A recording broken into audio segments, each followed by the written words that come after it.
let me say this as plainly as I can. By August 31st, 2010, our combat mission in Iraq will end. Welcome back. That was President Obama today announcing a new timetable for the end of the Iraq War. A date certain is what many Americans have been waiting to hear, especially those Americans who believe, as President Obama did, that the war should have never been fought in the first place. Still, the president's timetable is slower than what he proposed during the campaign. Amy Goodman is the host of Democracy Now! Radio and TV show, and she's blogging at democracynow.com. She's also the author of the book Standing Up to Madness, Ordinary Heroes in Extraordinary Times. Amy, the Pulitzer Prize-winning reporter Thomas Ricks from the Washington Post said today on MSNBC, "I was struck by how similar President Obama was in discussing military affairs to President Bush." Your reaction? Well, I think that's very interesting, David, because, yes, when President Obama was speaking at Camp Lejeune, he told the soldiers that they had gone to do what their mission was, to take out Saddam Hussein.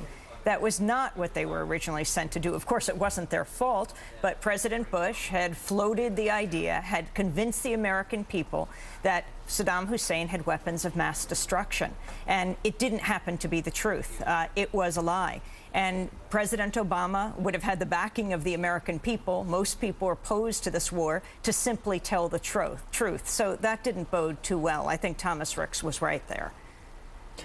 Does it bode poorly for you that the timeline is essentially a little bit slower than he said during the campaign? What do you make of it? Well, it's not just the 3 months from 16 to 19 months. What we're really talking about here is an army that remains. When we're talking about 50,000 soldiers saying, well, they won't be engaged in combat, of course, these are soldiers. They're there. They're trained in that way. And this is what is of grave concern to people, why the United States is continuing to occupy Iraq. And, of course, with the SOFA, with the Status of Forces Agreement, they could go on for years and years to come. Not to mention, I've been speaking with some of the engineers who built the largest embassy on earth, the U.S. Embassy. It's right there in Baghdad. What is it going to take to protect this embassy? Is it something like 4 square miles in downtown Baghdad?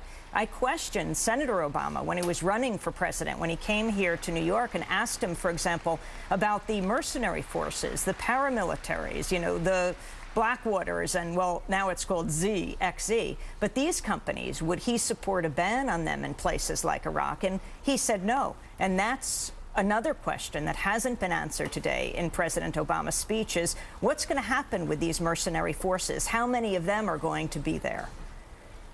What would you like Congress to do? I mean, we just had Congressman Chris Van Hollen talking about the hearings that are coming up. If you had the ear of a congressman, what would you tell him to say or her to say? And what would you demand to know from the Obama administration? And would you essentially argue that some Democrats should take a stronger position against this plan? Well, you know, I question Congress members all the time on Democracy Now! And ask them. I mean, our job as journalists is to hold those in power accountable.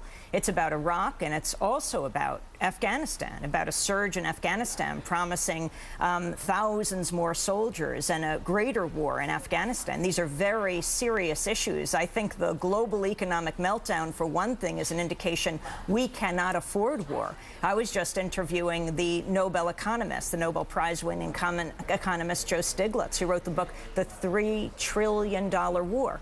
Yes, Iraq. $3 trillion over time, and also in paying for the veterans' health benefits as they come back in their care for a lifetime. We cannot afford these wars, separate the morality just from the economics of it, both Iraq, and we cannot forget the whole issue of Afghanistan. There has to be a greater debate in the media about a greater war in Afghanistan. Barack Obama came out early opposed to the war in Iraq, and yet we don't hear that same kind of opposition or discussion around Afghanistan now. Amy Goodman from Democracy Now! Amy, good of you to join us. We appreciate it. Thanks, David. Up next, pork in the spending bill. Republicans